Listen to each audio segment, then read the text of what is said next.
All right, everyone. It's 7 o'clock. We're live. We got a few people who have popped in here, and we'll just wait for a few more as we get things underway here. Those of you who don't know me, my name's Jake Roberts, author of the book The Holy Trinity Decryption. And tonight I'm going to be revealing for the first time some of my some of the findings I found in the ciphertext in the Funerary monument of Shakespeare. Judy, hi. Nice to see you. Glad you could make it. Always appreciate you showing up. And like I said, we'll be letting people load up here. We had a few people who had confirmed they would be coming. Have a Facebook user. Hi, folks.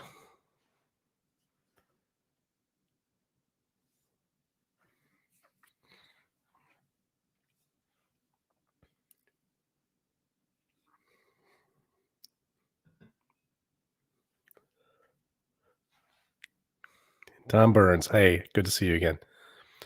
And yeah, everyone, don't forget that if you're a Facebook user, you can always register with StreamYard so that when you come to my live broadcast, your name will show up in my feed here in the comments section. I'll be able to identify who you are.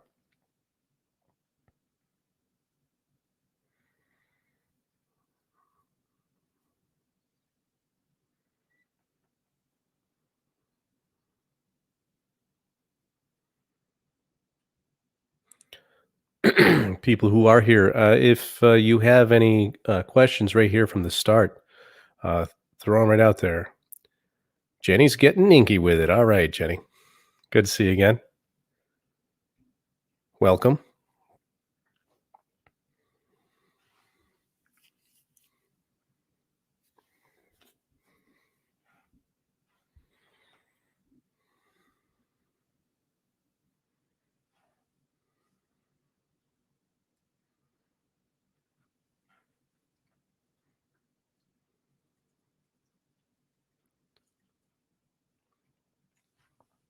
So, as promised, this evening, what I plan on doing, a few people have already given my post on Facebook announcing the podcast this evening, given the picture that I posted, had kind of guessed a part of what I'm going to be revealing tonight. So, I think that's pretty awesome.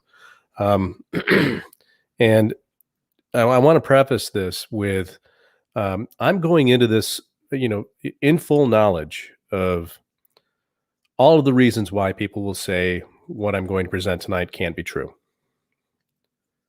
I want people to wrap their heads around that for a second. I know all of the Orthodox stories and reasons why the messages that I found in the Funerary monument plaque, I know why they're not supposed to be true because of what historians have found, what they have speculated for the most part. And the fact is that there are a lot of unknowns regarding the background of the man we know as Sir Francis Bacon. And so, in that spirit, oh, hello, Michael. Glad you pop in. Another Facebook user. Good evening. Good evening to you. Judy, I'm going to post that if I could, please. This is such a wonderful comment. My good friend Judy Wilmot Forsyth states, I saw a chat today where a person just couldn't believe Bacon is a queen's son. Did you hear that much? Yeah, I heard that and much more. Jeff, hey, glad you could make it. Yeah, Judy, I saw that, and I also received a few little messages where, well, frankly, people just simply made bare assertions saying this can't be true. And I get it. I understand why they're saying it. And it's as if, they automatically think that I haven't educated myself already regarding all of the reasons why this isn't supposed to be true. Now, here's the thing. I am not. Thank you, Tom. Again, who knew? And, I know that there are a lot of people on the internet who disagree with you and I, Tom, but, there it is, my friend. The thing is that this is not a new thing being proposed, that Sir Francis Bacon was of royal lineage. In fact, there's a theory called the Prince Tudor theory. I'm going to touch upon that this evening. I have a short presentation I'm going to show everyone. And what I decided I was going to do originally, I had thought that I would actually go through a couple of the other pieces of evidence that come from other sources other than the plaque. I was going to go do that this evening, but I realized very quickly that that turns into a 2.5-hour presentation of just me talking, and trust me, nobody wants that. So what I'm going to do instead, I'm going to show you this evening some of the actual cipher texts that I've uncovered from the plaque on Shakespeare's Funerary monument in Holy Trinity Church in Stratford-upon-Avon. I'm actually going to show you pieces and parts of those algorithms, those transposition ciphers. I'm going to show you some of the preliminary evidence that gives context to a lot of the messages, but I'm not going to go through the entire process of deciphering them for you, because I do that in my book, and it's a lengthy process. It took me a year to do it, on top of also writing the book, over a year. And so, this kind of goes above and beyond the intents and purposes of the presentation this evening. But I'm going to give you a taste of what it is, of how those ciphertexts look, and what it is like to start seeing the messages that are there. And they're real. So to that end, a lot of people, Ignatius Donnelly in history, turn of the 19th century, late 18th century, or no, excuse me, 19th century. He found ciphers as well, hinting at Bacon's royal lineage. Now, like I said, this is not a new idea. This is not new with me. And frankly, you're going to one thing that you're going to notice: the messages I found were not the messages I wanted to find. I think it's really important that everyone understands that. When you're working with ciphers, it's not subjective, and I'm going to go over the methods I use to make sure that everything I did was above board and was not going to be, subjective in nature. It was very objective. I followed the clues where they led me, and this is what I ended up with. So here it is tonight, gang. For the very first time publicly, I'm going out on a limb, sticking my neck out. I'm going to say something. Hey, there's my main man. All right. Good to see you, sir. Like I said, people are not going to like this. People have their own cognitive biases about when I first found these messages, gang, I didn't like it. I'm just going to be honest, because it really clashed with what I had hoped I would find, along with what I have always thought was true. And I had to learn to accept that I was wrong. And like I said, I went ahead and I allowed the information to just reveal itself, and I followed the clues as they went. So to that end, I'm going to go ahead and set things up here, where I'm going to share my screen.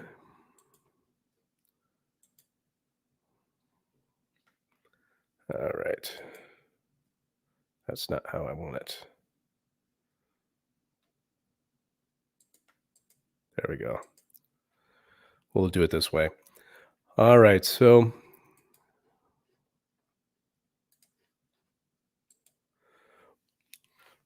a lot of you who have seen previous presentations of mine are familiar with the screen. I've used it a few times in different presentations, just simply because it really encapsulates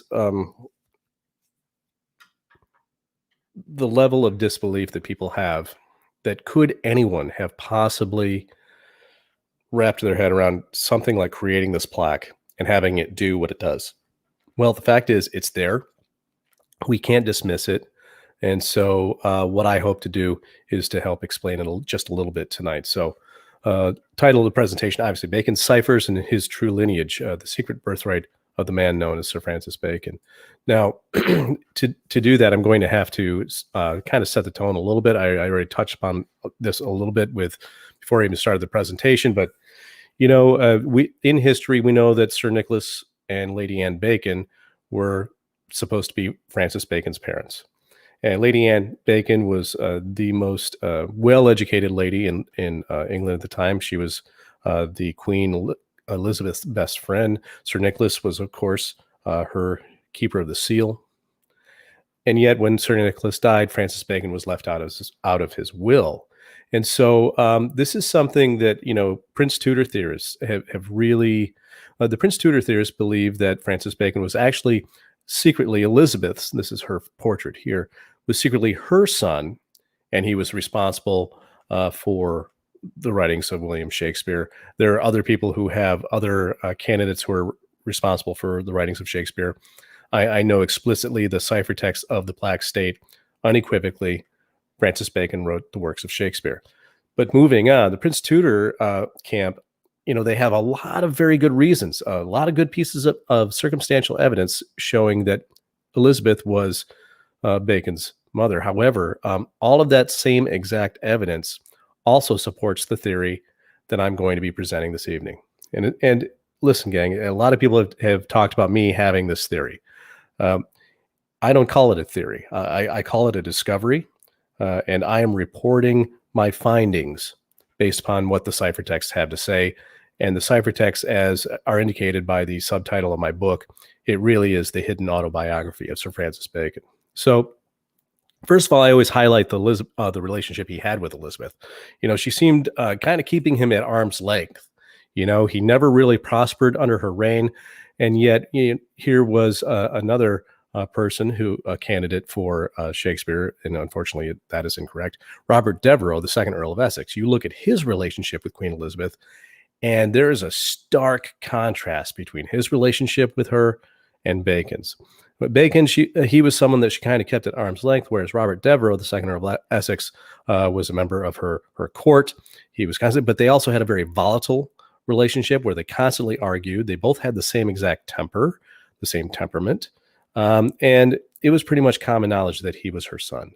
And the ciphertext, those of you in the Prince Tudor camp, if you want a caveat, I'll give you this. Bacon states explicitly in the ciphertext that Robert Devereux was indeed Elizabeth's son. So the difference between the Prince Tudor camp and what I'm about to present tonight, I have actual evidence. It is, yes, in cipher form, and yet, it was a cipher that condemned Mary, Queen of Scots, to being beheaded. Okay, so this is hard evidence, as anyone would actually agree. However, most people who don't understand ciphers, they find them easy to dismiss. And tonight, I'm not going to be showing you all of the hard evidence. I'm going to show you the initial examples that gave me indications. And I think that once you see it, you're going to say, oh, there's definitely something here. And that's really all I plan on doing tonight. Because after all, I'm obviously promoting my book. So there's that. So if you want those detailed messages and the exact specific evidence, it's in the book. And of course, as I mentioned earlier, it led to the subtitle, The Hidden Autobiography of Sir Francis Bacon. I want to give a shout out to my good friend, Chris Dona. He's the one that kind of gave me the idea for the subtitle here, because I was sharing this information with him pretty much in real time as I would uncover it and say, oh my gosh, you're not going to believe what I found today. And at one point, he just looks at me and says, it's like he's telling his life story. And on the plaque tells his life story. This is crazy. And it hit me. I'm like, yeah, it's his autobiography. And so thanks to you. I appreciate you, Chris. So we're going to talk about some state secrets and what the message of the plaque really is. Everyone, the birth of Sir Francis Bacon was a state secret. Elizabeth would have kept this secret. I'm going to talk about here at the end how it's the winners of history who record it. And also, it's important to note that Francis Bacon was devoted to Elizabeth's reign. He was someone had posted a message in Ghosts of Bacon today, and I couldn't agree more. He was a true patriot to England, and he was always doing what was best for the country. So we're going to talk about that as well. So I've talked about this before. The basics surface message of the plaque states, read if thou canst. In other words, this is a call to action. Here, decode this if you can. And if you can, you're going to find out who is actually entombed here. Okay, so whose name has death placed within this monument? Shakespeare. And I'm going to talk about that Shakespeare is the monument. I'm going to put a close-up of the plaque itself here on the screen in a moment, and you'll see, because of the punctuation, that Shakespeare is being referred to as the monument, that he is not the one in the monument, as most people have supposed. The name, of course, as I've pointed out in other videos and other podcasts, John Stemmer's Quest of Oak Island, I talked about this in great detail. He was gracious enough to give me the time on the air to do that and point out how Francis Bacon's name is encoded in multiple ways without even doing any real cipher work at all. So, having an interest in steganography, what you do is you start looking for clues. You look for mistakes and those kinds of things. And those usually give you a starting point. Now, when I first looked at this plaque, the very first thing I noticed were all of these conjoined or ligatured characters. I'll point out a few of them here when we do a close-up. But what this indicated to me was that there is a transposition cipher at work. Now, I've talked about this before. Transposition cipher just means what it sounds like. You change the positions of each character into a new order using an algorithm. And in order to do that, you have to figure out what the keys are. I'll talk about that on the next slide. And it also has to be an alphanumeric cipher of some kind. And transposition ciphers always crank out acrostic anagrams.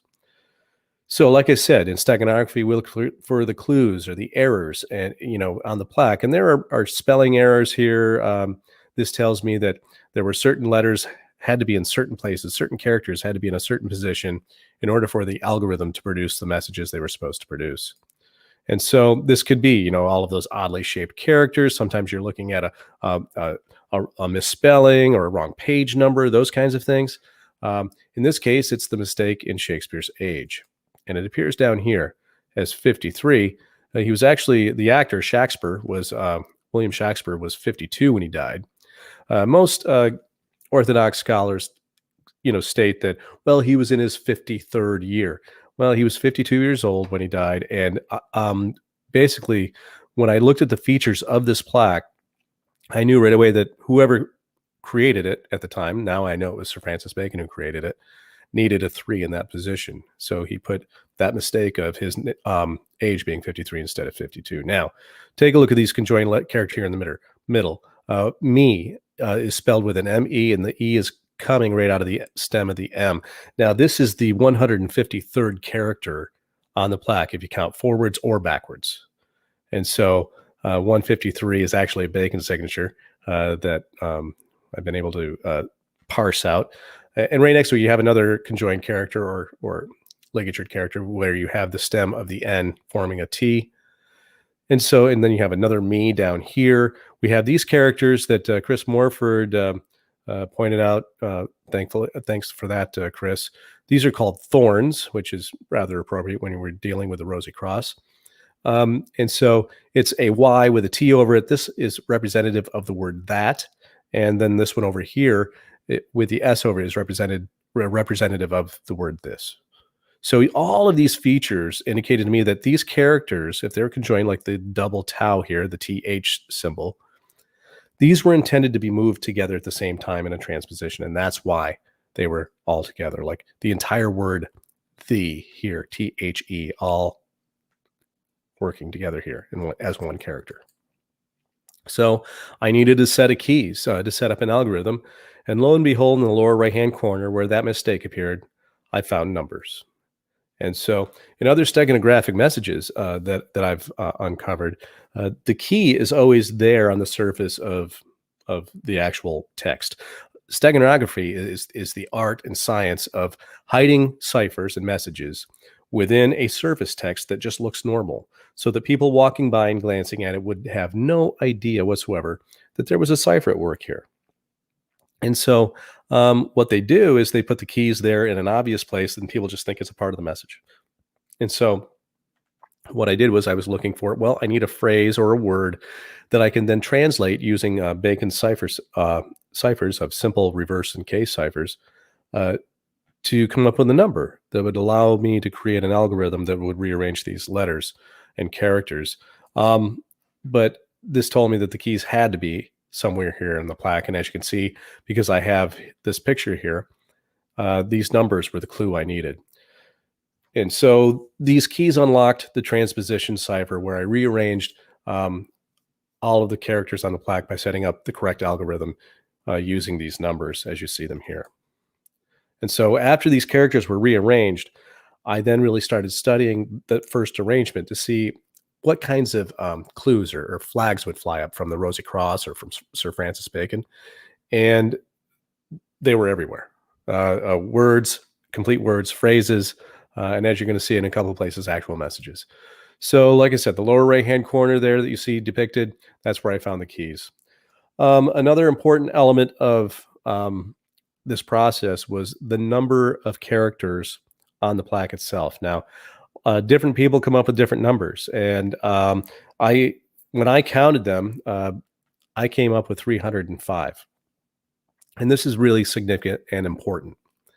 First of all, if I had the wrong number, the wrong count, none of the transpositions would work. It would just fall apart before it even started. And it worked.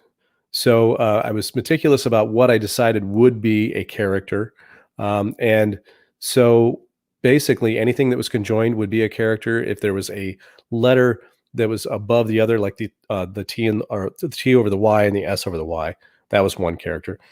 Here you'll note that there's an I over O, and it's the misspelling of D-O as God, and the I is after the O. These actually count as separate characters. So that's how I arrived at the number of 305. And as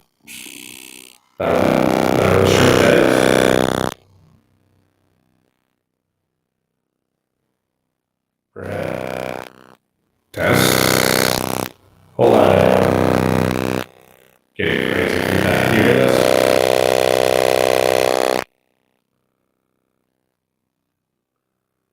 Hold on.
So here I have been talking this whole time and no one could hear me.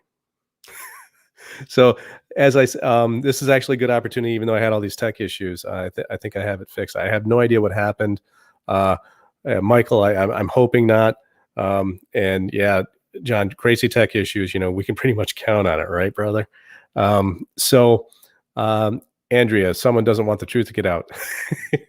I hope not, because this could be a whole lot worse. But it gave me the opportunity to see your comment here, Tom. You just hit the nail on the head here. That's exactly it. You go through the time and the effort, and you put mistakes in it, and you make it look a little bit odd with words kind of offset, and all of these. You have ths in one place that are conjoined, and then another they're not. Those kinds of things. You have the word that spelled with a y and a t over the top of it, and in other places you just spell it out. It doesn't make sense when you have all of these inconsistencies. So once again, Tom, thanks for that. What do you think? Should we try this again? All right. Let's go ahead.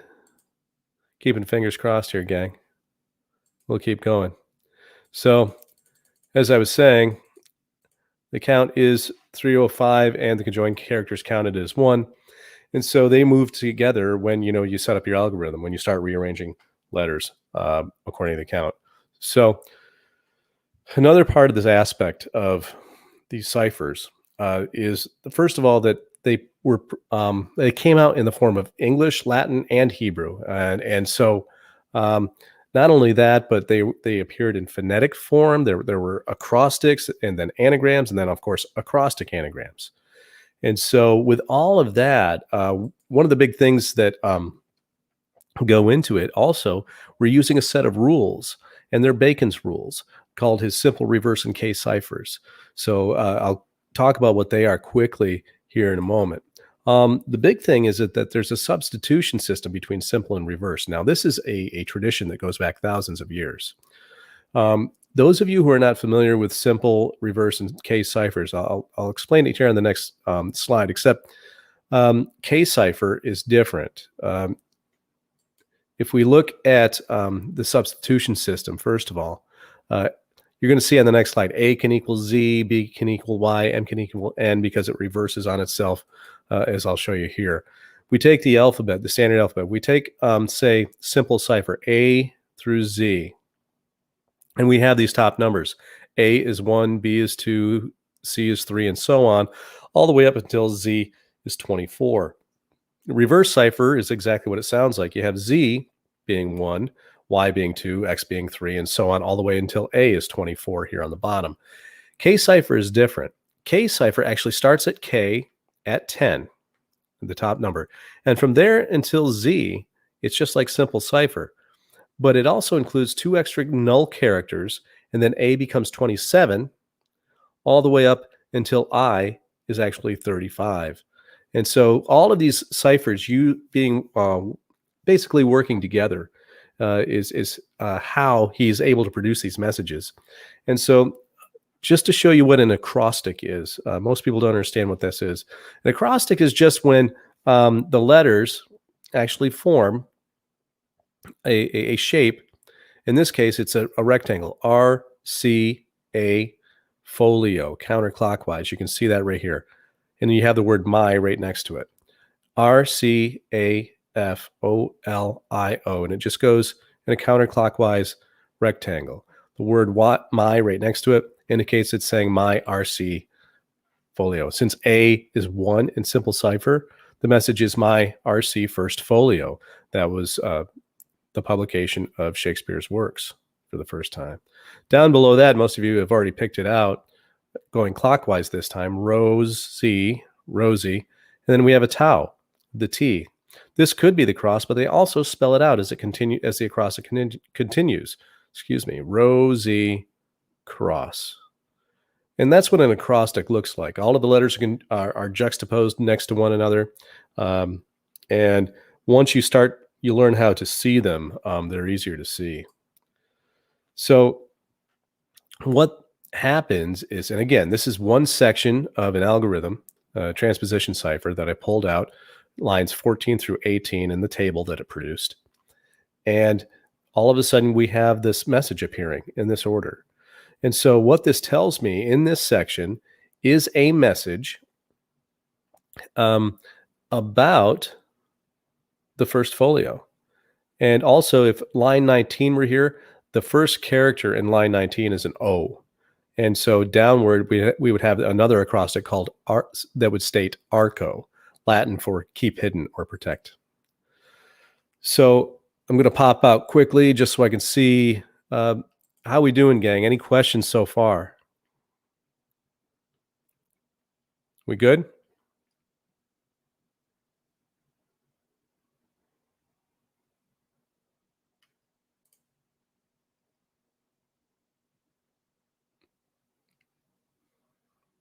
All right. So we'll just kind of keep going. No news is good news as far as I'm concerned. So anagrams, here's the problem. People think that they're subjective, and they're not, because they're standard operating procedures so that you don't only, as these two little cartoons are, you don't only see what you want to see.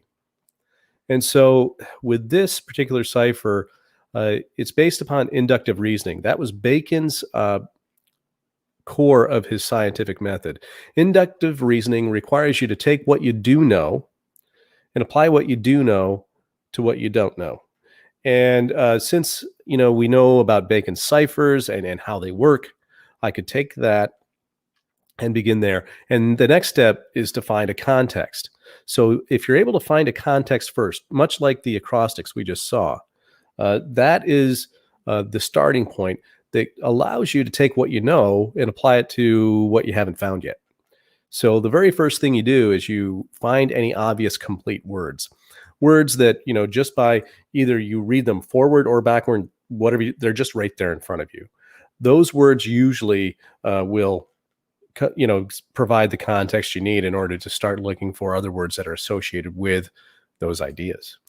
The next step would be to check the etymology and spelling of anything you find, making sure that the word, the way it's constructed, was in usage during the time period of the Renaissance and when Bacon was alive.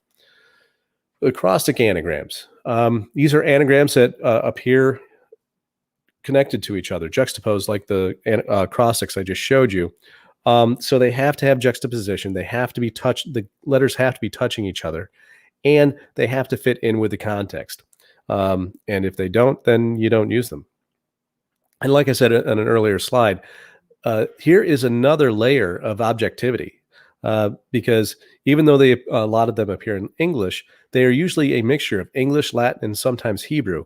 Since I don't have a whole lot of Latin and I know no Hebrew, this was actually another layer of objectivity, because what I would do when I would find a group of letters that appeared to be either a Hebrew word or Latin, and I put it into a scholarly translator, not Google Translate, by the way, and what would happen is it would produce a word that fits in the context. And since I didn't know enough to look for that specific word, once again, I'm like, oh, here's another word for the message. And it's not because I was looking for that word, it's because it's there. Lastly, you go through that process as much as you can. Then I create what's called a remainders table. If I can't find any more acrostic anagrams, I take all of the letters that are left and I just leave them where they are, and I left justify them in a table. And then within that, I look for more acrostic anagrams after they're left justified. After exhausting all the possibilities and using up any other letters that could form possible anagrams at that point, there's also a checking system. And the way the checking system works, leftover letters, if you do the decryption correctly, the leftover letters will actually produce a cipher signature of Sir Francis Bacon or the Rosy Cross, and I'll explain what that means. Here are commonly accepted cipher signatures. What this means is if we take the letters of Shakespeare and look at their values in simple cipher and add up each value of each letter in the name Shakespeare, it totals 103. If we use reverse cipher and do the same thing, it totals 172. And then if we use K cipher, Shakespeare equals 259. And in this way, each of these are considered to be cipher signatures of each of these names down here. So Francis, this is one that you will see frequently, 67 in simple cipher, 108 in reverse, and 171 in K. Bacon, one of the most commonly known ones, is 33. And then we have 92 in reverse cipher, and K cipher produces 111. Interestingly, his entire name, Francis Bacon, totals 100. Now, this is a 2-to-1 ratio between the first name and the last name. And so his first name, last name, and then with them together produce an octave of sorts. And so we have 100 here, 200 in reverse cipher, exactly double. And lastly, in case cipher, it's 282. So that's how that works. And usually I go through this far more quickly, but a lot of people say, well, I don't really understand exactly how that works. So I really wanted to take some time tonight and walk people through that step by step. And you can kind of do this on your own. If you look at B is 2, A is 1, C is 3, O is 14, N is 13. Add them all together. Boom, 33. Here is the cipher checking system, the signature. This is what I call a leftovers table. Now, in one of the messages, and this is one of the ones that I actually presented in the war room, but this is just the leftover letters, not the actual message. What it does, these 4 letters were left over. They were not used anywhere in the message, in the ciphertext, and you'll see it's a D, D, S, and G. And so what I do is I make these little tables in simple cipher. The values are here. We add them up, and there it is, 33, the simple cipher signature of Bacon.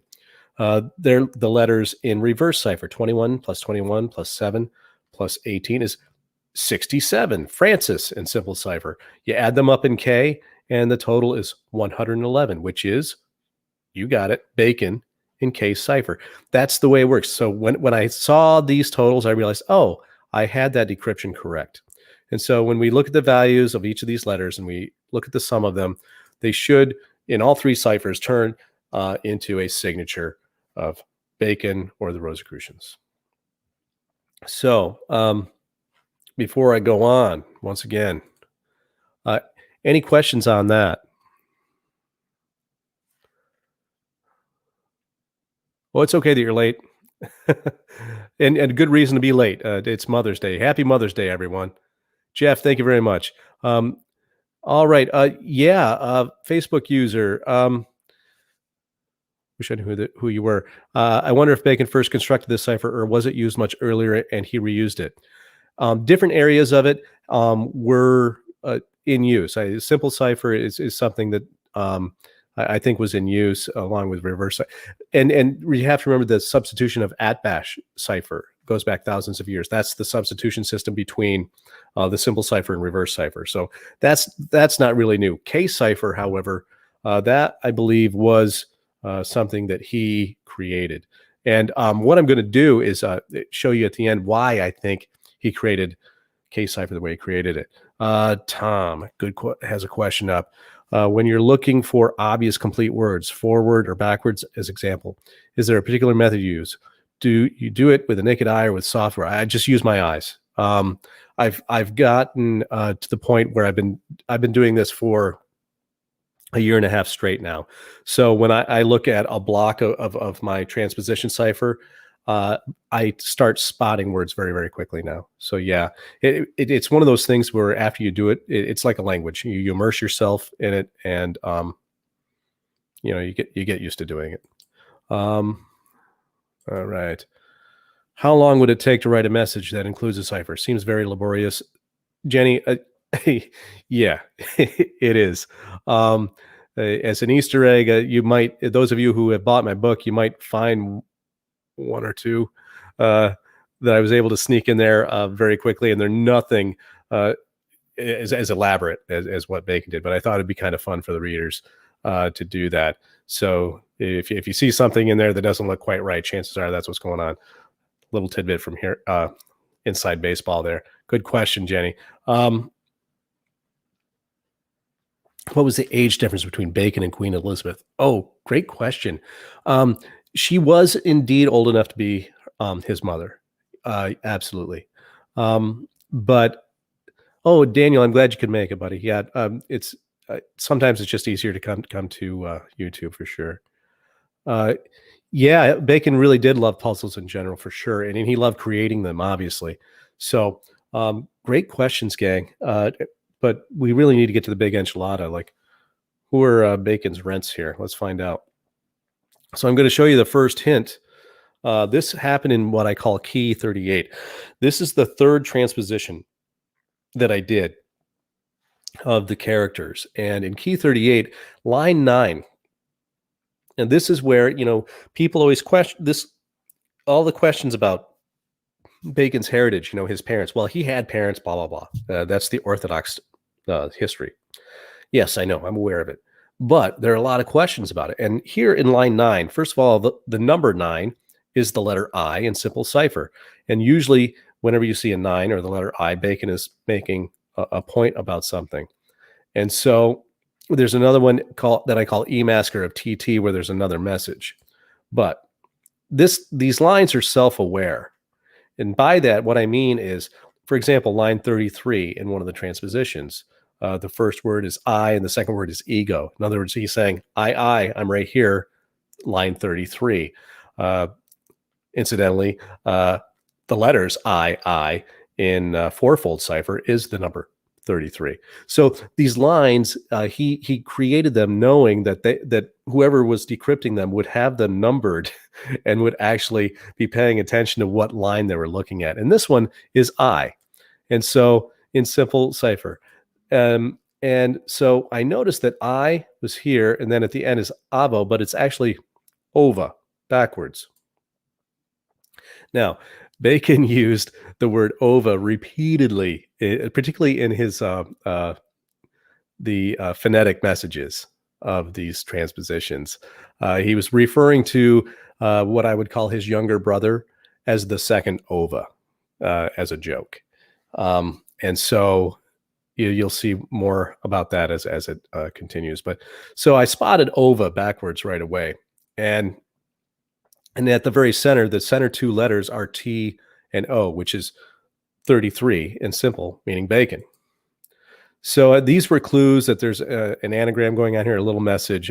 And so since ova was backwards, I decided that this does not say on, it says no. So this line, I, of who he is as his identity, I know Bacon ova. He is not a Bacon child. And so, and this is just one tiny little example of all of it. And by the way, these are the superficial messages, gang. I really want people to wrap their heads around. These are just the clues of what these ciphers are really all about. These aren't even the real messages yet. They all appear in the book. But again, here's one that really is what got my juices flowing here. And when I shared this with my good friend Chris Dona, we kind of couldn't really believe it for a while, but we got pretty excited. So, like I said, this is not the basis of the premise of what I'm presenting tonight. That's the big thing I want people to get. If you come away from this presentation or you watch this video later on and you say, well, that's the evidence, big deal.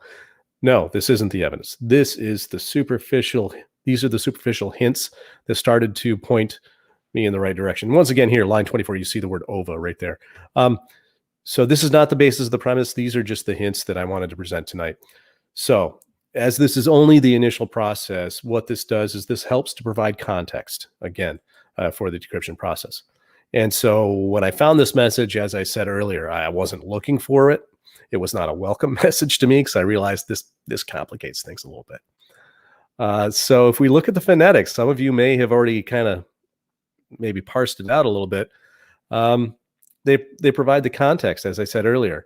And later on, I was able to find all of the acrostic anagrams that really completed this message. And I'm just going to leave it there for a second while I take a sip of water and see how many of you have already started to pick them out a little bit.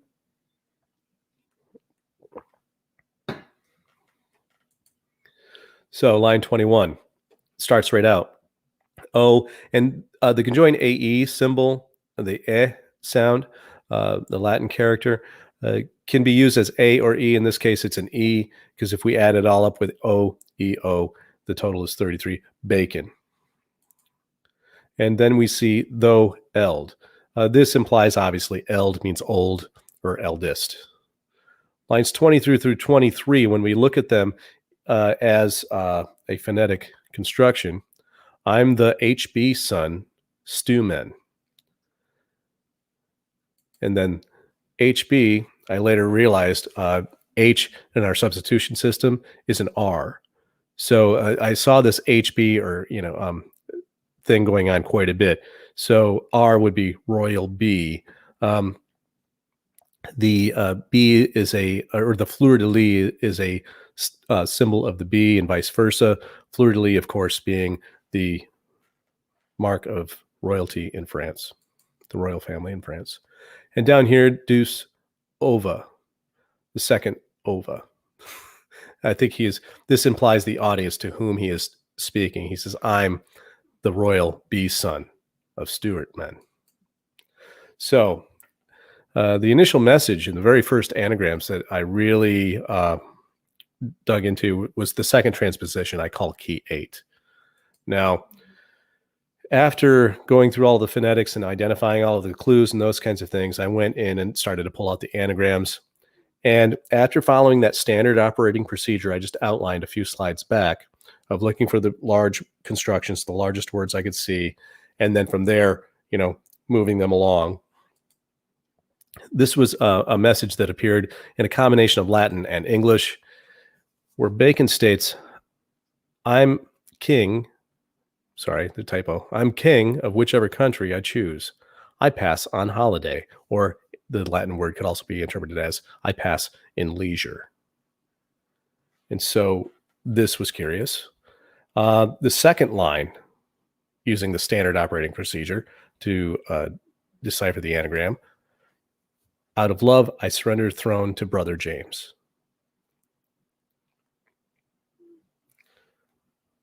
And so pop out for a second. If you really look at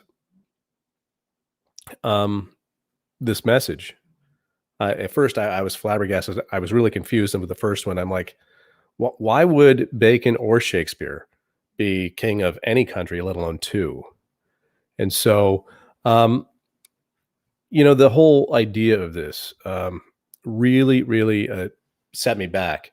So obviously, if he's saying he could be the king of two thrones of whichever country he chooses, if he says Bacon is his brother, at that point, we have to come to the obvious conclusion of who his parents were.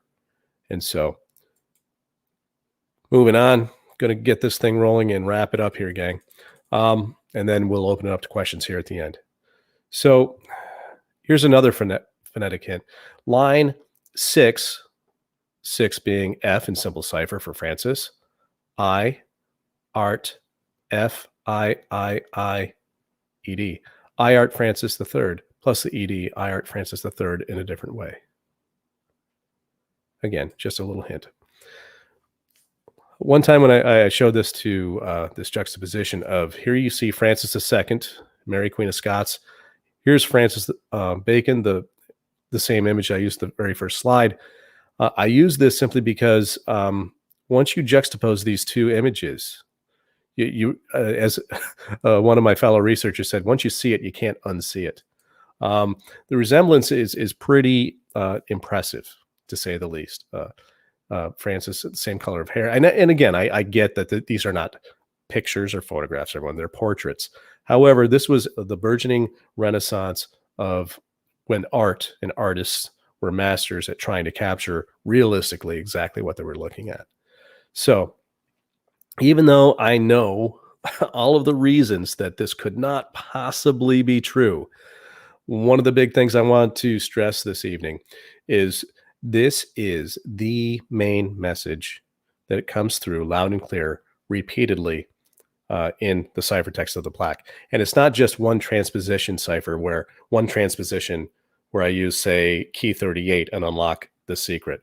I used key 32. It said this. Key 38 also said this. Key 5 of 8 said this. So all of these different incarnations, different arrangements of the letters all told the same exact story. And it's not because I was looking for it. That's for sure. Now, how could this be true? Well, history, as I said earlier, is written by the victors. Now, who were they in this little story? Well, if those of you who are even a casual student of history and you know anything about Mary Queen of Scots and Francis II, it's quite the story. First of all, the winners were Catherine de' Medici and Elizabeth I. Catherine de' Medici despised Mary, hated her. Francis II dies, and here's Mary, Queen of Scots, with an heir, the Dauphin of France, Francis III. This would mean that Catherine de' Medici would have to step down as Queen Regent, as the basically ruler in place of her young son, and allow the person she despises replace her until the baby is old enough to take over. Anyone who knows anything about Catherine de' Medici knows that's not happening, folks. Elizabeth, however, why would she hide Bacon? Well, it was Catherine versus Mary in France, but back in England, it was Elizabeth versus Mary. Now, here, all of a sudden, Mary has to come back to England. Now, history records that there really was a negotiation that took place that allowed Mary, Queen of Scots, to come back to Scotland, and they had to negotiate with Elizabeth to do that.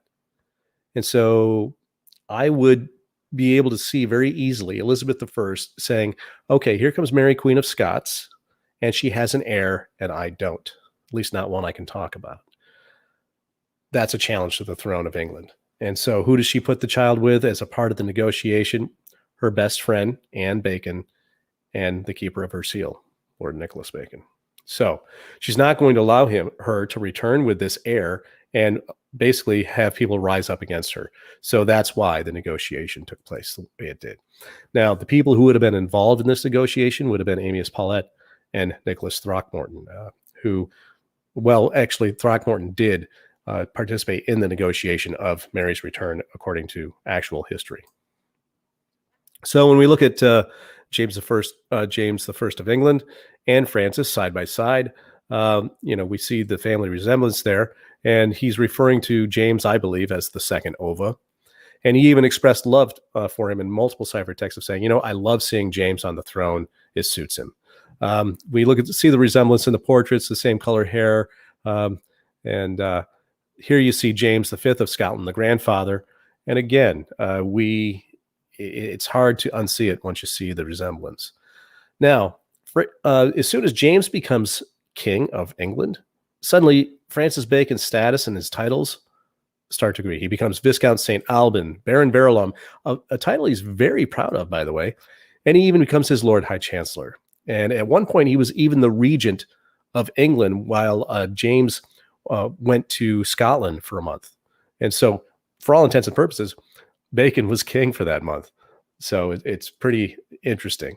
And even after his so-called disgrace, James lets him out of the Tower of England and forgives all of his charges, and he doesn't have to pay his fines. So the cipher signatures and the hidden identity. Here are a few of the names that he would have had. First of all, Bacon's secret signature is known as 44. 44 is Rex in simple cipher. And so in Latin for king. So also many of his signatures actually repeat and echo each other. So when he was named Baron Verulam, 133 echoes in other places, but here you see 167, and as also the same signature as Francois III, what he would have been in France. F the third is 33 in simple, same as Bacon. 67 in reverse, same as Francis in simple. Francois, also the third, is 108 in simple, same as Francis in reverse. A lot of these just keep repeating over and over again. Also others that repeat 133, as I just said, 144, 231, etc. And like I said, he was very proud of the Baron Verulam title. I think it's probably because it actually resonates with a lot of what the cipher signatures of what his name would have been. So he was very proud of that truth. Now, the question about did he create these ciphers? I think he created case cipher specifically for this reason. This is a hidden feature of case cipher. He added et and the ampersand after the letter Z before A. And so why did he choose these arbitrary things? Now, if you look at the book covers of Renaissance books and some manuscripts, you will see both of these being used, and they're offset in weird ways, meaning there's probably some kind of cipher on the cover. But I figured there had to be another reason. Why just those two? Why only two characters? Why not multiple to really kind of expand the ability of the cipher? My first thought was he really wanted the letter G to express his name, Bacon 33. But then I realized it had more to do with the cipher signature in K cipher. Bacon is 111. And so if we express his name, Francis 111, what we really have is Francis III. And so by creating a cipher system that turned his last name into the number 111, he was able to secretly express who his true identity was, who he really was. There are examples of external evidence, and I'll go into this. It's, like I said, another point. The invisible college illustration, which I've talked about in other presentations. Here you see a character with the blessed hat and sword that would be given to royalty, the kings and queens of Catholic countries, falling away from this character who's tripping over the phrase festina lente. The left side of the invisible college illustration, as I talked about last time, deals with Oak Island, whereas the right side is actually his secret lineage. And festina lente is the family motto of the De Medici family, his grandmother. And speaking of which, here's the coat of arms of the family De Medici. However, as soon as I saw this, I knew immediately that Sir Francis Bacon made this. This coat of arms actually came to me from Christopher Morford. And as soon as I saw it, I just started laughing. It showed up in my inbox. Actually, it came from Chris Morford and came to Chris Stone and I, because he knew we were working with this stuff. And as soon as I saw it, I couldn't believe my eyes, because this is a major example of Bacon's work. And it actually came into my inbox the day I was writing the chapter, looking for corroborating evidence to support this this whole assertion. So this was really lucky. I have an entire presentation on this particular picture alone, because after all, it was created by Bacon. And if you look closely, you can see these letters down here. They look exactly the same as the ones on the plaque. And some of them are conjoined. We'll have to take a look at what that really says later on, because it does contain a cipher message. And I'm saving that message for another presentation at another time. I've rambled on here for about an hour now, and I have a feeling that we're going to have to make haste slowly until next time. And so obviously I'm hawking my book, gang. Next time I'll be talking about the family De Medici coat of arms. I will decrypt it for you during a live presentation, and it will be recorded, of course, so that you can go back and look at it later if you don't get a chance to see it live. I'll also be looking at the invisible college evidence that also shows his family lineage. It's all in there in pictorial ciphers, and the angles actually tell his family story in it. So the detailed evidence, you know where to go. There's my website, theghostsofbacon.com. You can go there anytime you want. My videos are also posted there if you'd rather go there than scroll through YouTube looking for them. If you haven't already done so, join my Facebook group, Ghosts of Bacon. Most of you are members. I see you and recognize your names. I really appreciate all of you. You guys are great. And if you get a chance, subscribe. YouTube. All right. So that was a ton of info, my people. So, and let's see. Daniel, yeah, absolutely. They were involved with Oak Island. What about secret orders?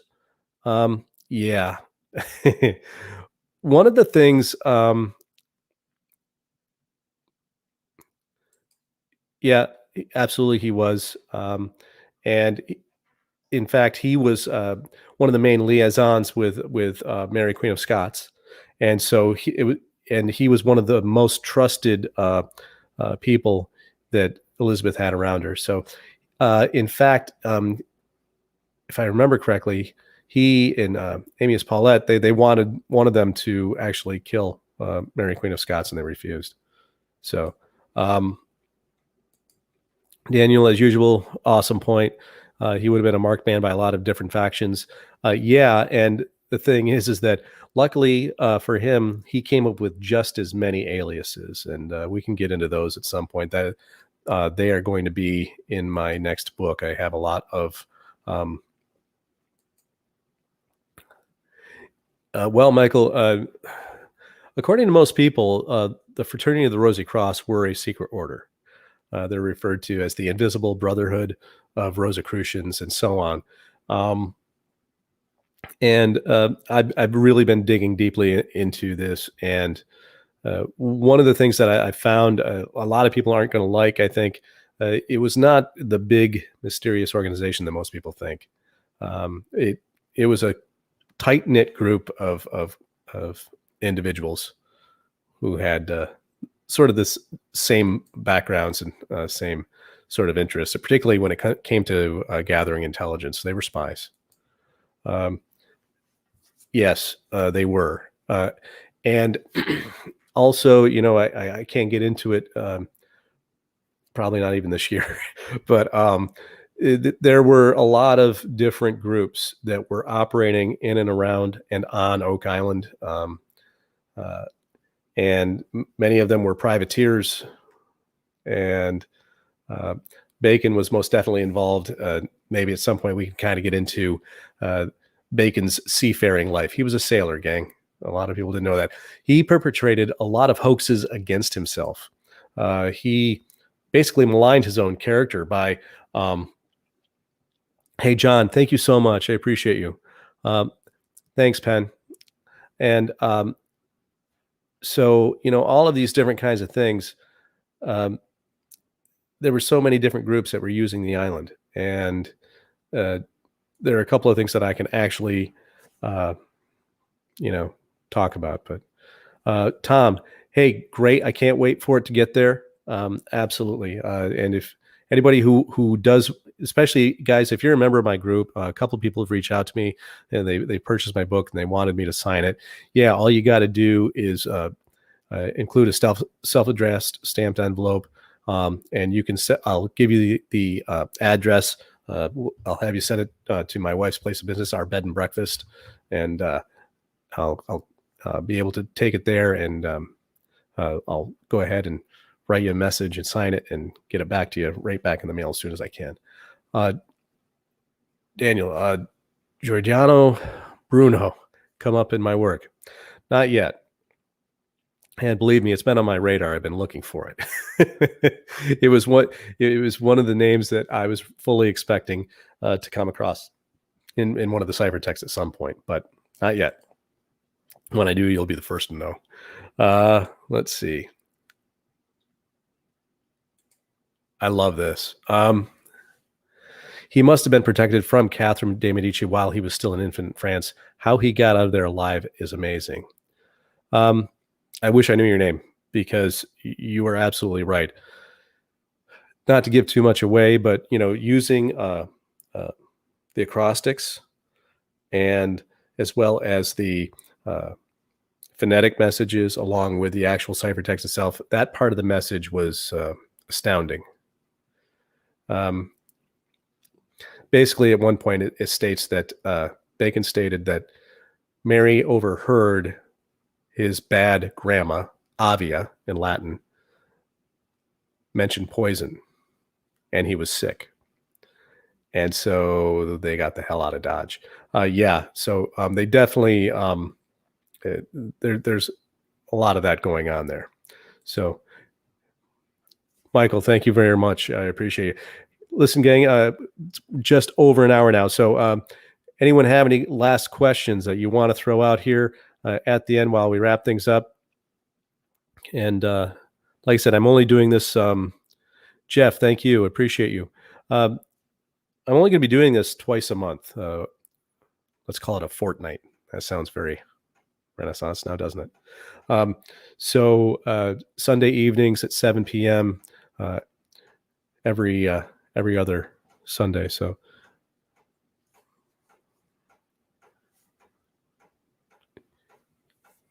yes. Yeah. Catherine's daughter, Marie, was close friends with the Marquis de Gaucheville. Yes, that's very true. It's an interesting connection, isn't it? And yes, Daniel, I'll throw that up there too, because she was escorted out of France to Scotland. She did have her own set of, I guess you would call them, I guess you could call them private guards for sure. She had her own little entourage where they were able to basically whisk her out of there. Chris Dona and I put together a timeline, and we estimate that Francis was probably about 6 months old at the time that they were whisked out of Scotland. And so, like I said, the negotiations with Elizabeth, when you have, and so what you have back in France after they leave, you have Catherine de' Medici creating a cover story so that her power will never be challenged. That wait, no, there is no Dauphin. Mary and Francis couldn't have children. They spread the rumor that I read one place that Francis II's testicles had never dropped. Okay, that sounds more like someone casting aspersions at a very young king, as opposed to a medical diagnosis, if you catch my meaning. So that would be something that would definitely, come into play there. Who gets to write the history? Andrea, have you ever read the book, The Tragedy of Anne Boleyn, found in the works of Sir Francis Bacon? No, I haven't. And when I saw it, I was, obviously kind of interested here to look into that, because that is really, it's as if he's retelling the story in a lot of ways, right? Yeah. Good question.